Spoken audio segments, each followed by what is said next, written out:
Ouais, je pense que je peux dire que je me considère comme quelqu'un dans le mal-être. Parce que Covid, j'ai l'impression d'avoir raté une bonne partie de ma jeunesse et donc le démarrage. D'où l'importance pour moi de venir aussi ici après le Covid. Bon. Elle a l'air de petit à petit prendre du recul. Ah non. C'est mieux.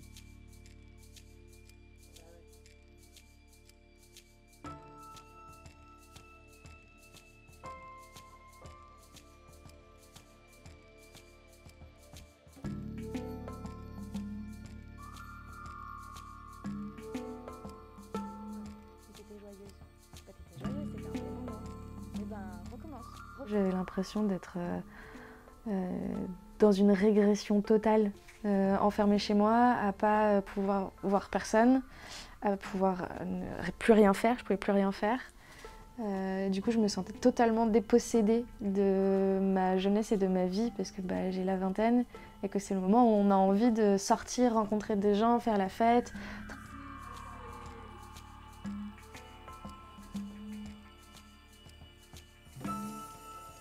Et après, on fixe une date avec...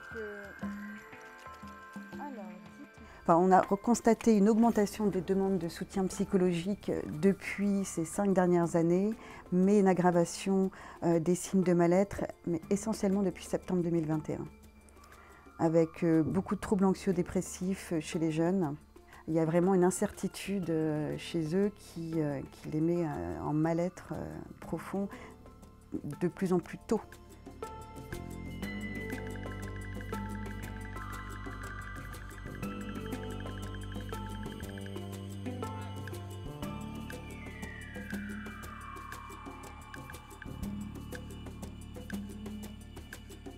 On trouvait que c'était important que nos enfants aient accès à des psychologues diplômés d'État, enfin des psychologues de métier, et que c'était bien que une association intervienne de l'extérieur en fait, soit pas dans le cadre ni du lycée ni de la famille, pour que nos enfants soient libres de discuter avec ces psychologues de leur plein gré.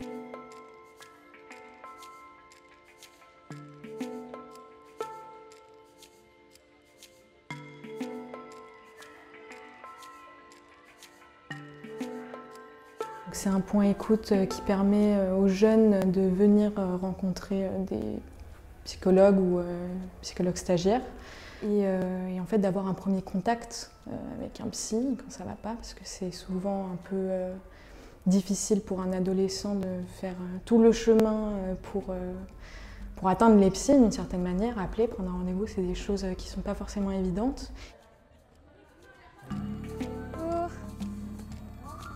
Voilà, si vous, à un moment, vous ne vous sentez pas très bien ou si vous avez un pote que vous voyez qui n'est pas trop dans son assiette ou quoi que ce soit.